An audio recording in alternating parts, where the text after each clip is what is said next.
मैं हूँ खुशी और आप सुन रहे हो श्रेया की कहानी। श्रेया को रिया की बात सुनकर बड़ा अचंभा हुआ।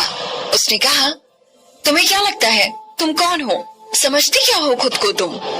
रिया श्रेया को याद दिलाने के लिए थप्पड़ मारने ही वाली थी, लेकिन अचानक से उसके सुंदर चेहरे के भाव बदल गए। एक ही दम से वो बड़े प्यार से बोली, जो भी हो तुम्हें जल्दी घर लौट आना चाहिए। आखिर मैं तुम्हारी बड़ी बहन हूँ, मुझे तुम्हारी फिक्र है। श्रेया ने हैरानी से उसके बदलते हुए भाव देखे। वो कुछ समझ नहीं पा रही थी। उसने पीछे मुड़कर देखा। उसको पता ही नहीं चला कबीर कब उसके पीछे आकर खड़ा हो गया था।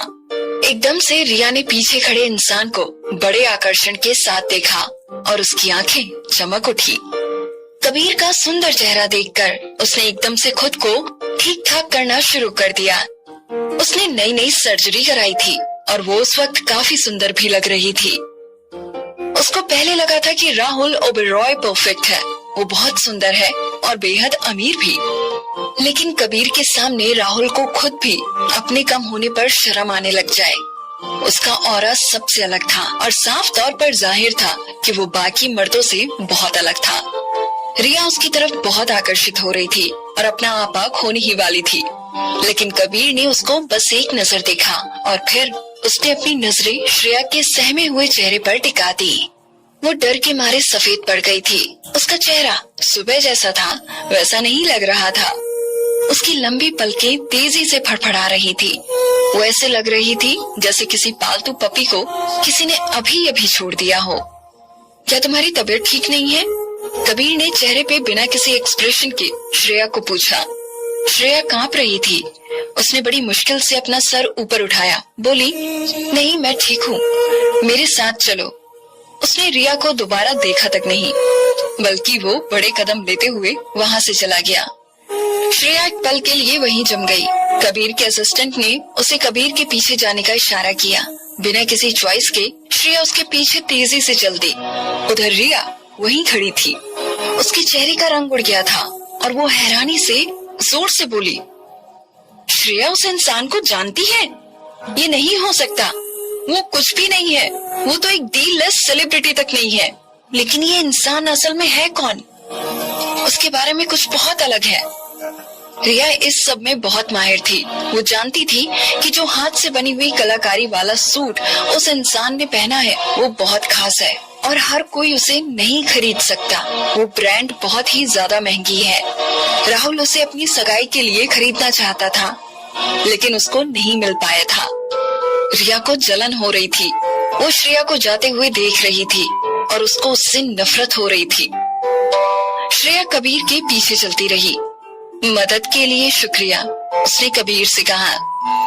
कबीर ने बिना देखे उसको पूछा, लेकिन तुम यहाँ क्या कर रही हो?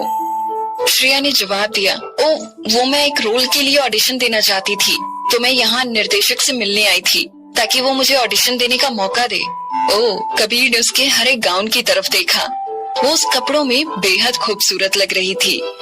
ठीक है, जब तुम्हारा काम हो जाए तो मेरे पास ही आ जाना, मैं तुम्हें घर ले जाऊंगा। ठीक है, श्रेया ने सिर हिलाया। लेकिन तुम यहाँ क्या कर रहे हो? मेरा परिवार इस होटल का मालिक है, उसने साफ साफ कहा। अच्छा, इसलिए? श्रेया ने मन में सोचा। वो बड़ी हैरान थी। इतना बड़ा होटल? उसने कबीर को बाय बोला और अपना काम करने चली गई। उसको जाते हुए देखकर कबीर अपने असिस्टेंट की तरफ मुड़ा और उसने पूछा, ये यहाँ ऑडिशन देने के लिए आई है?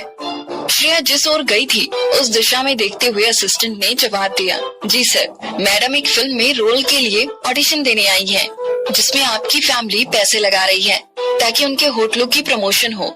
जल्दी शूटिंग शुरू हो जाएगी। आपके छोटे भाई इसमें मुख्य भूमिका निभा रहे हैं। कबीर ने उसी दिशा में देखा जिधर श्रेया गई थी और अपना मुंह नीचे करते हुए असिस्टेंट को निर्देश दिया, बाहर जाओ और कुछ इंतजाम करो।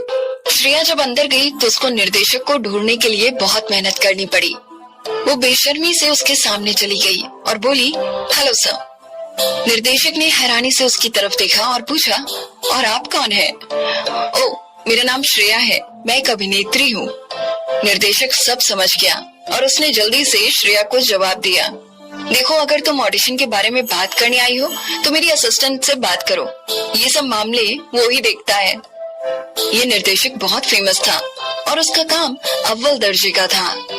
इनके इस तरह नजदीक आना इतना आसान नहीं था, लेकिन इस तरीके के काम में कभी कभी मोटी चमड़ी का होकर ही काम निकलता था। मैं जानती हूँ सर, मैं यहाँ रोल मांगने नहीं आई हूँ।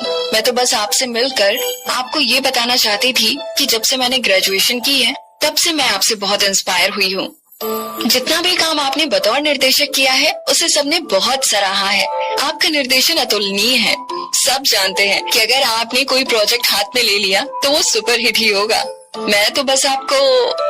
ठीक है, निर्देशक ने बिना ज्यादा रुचि लिए जवाब दिया।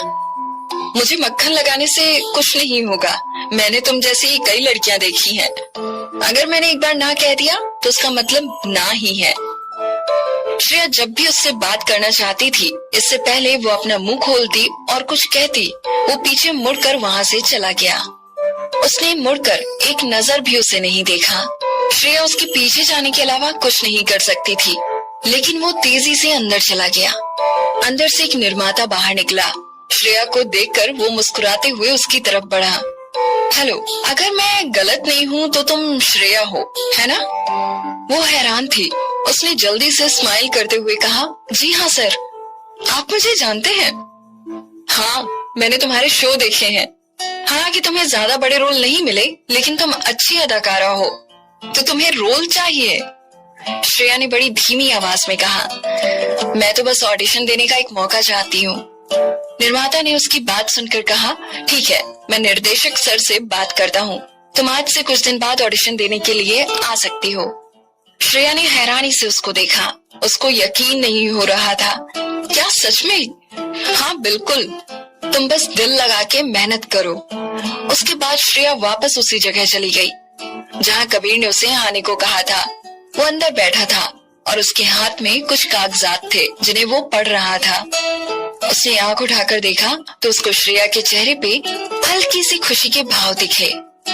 जब उसने मुस्कुराया तो उसकी आंखें बड़े आकर्षक ढंग से लगभग बंद हो गई। तुम बड़ी खुश लग रही हो, उसने कहा। श्रेया ने बोलना शुरू किया, बिल्कुल, मुझे एक बहुत बड़े निर्देशक ने ऑडिशन के लिए बुलाया है।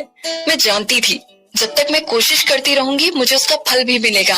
मेरा भी नाम इस इंडस्ट्री में बन रहा है। उस निर्माता को मेरा नाम भी पहले से ही पता था। मेरे अच्छे दिन जल्दी ही आने वाले हैं। मैं बहुत खुश हूँ। वो खुश हो गई और उसने खुशी के मारे कबीर की बाजू पकड़ ली और खुशी खुशी उसे झुलाने लगी। कबीर ने नीचे सर किया और भटके हुए हाथ को हैरान होकर देखा। वो अनजाने में अपनी उंगलियां उसकी बाजू पर फेर रही थी। वो अभी भी उसकी बाजू को झुला रही थी। जैसे ही उसकी नजरें कबीर की नजरों पे पड़ी, उसको एहसास हुआ कि कुछ गलत है और उसने जल्दी से अपना हाथ हटा लिया। माफ करना, वो मैं एक पल के लिए होश खो बैठी थी। मैंने ध्यान नहीं दिया। Really sorry. मैं दोबारा ऐसा नहीं करूंगी। कबीर उसको घूरता रहा, लेकिन उसको बिल्कुल भी ऐसा नहीं लगा कि उसकी बीमारी की वजह से उसको कोई परेशानी हुई हो। चलो घर चलते हैं। श्रेया खुशी से उछलते हुए उसके पीछे गई। उसके बॉडीगार्ड्स ने आगे चलकर उसका रास्ता साफ किया। उन्होंने उसके लिए दरवाजा खोला जैसे वो कहीं का राजा हो। कबीर को देखते हुए श्रेया ने सोचा कि ये सच में बाकी सबसे बहुत अलग है। कबीर, तुम कोई बहुत बड़े इंसान हो क्या? इस कहानी में आगे क्या हुआ जानने के लिए सुनते रहिए मुझे यानी आरजे खुशी को।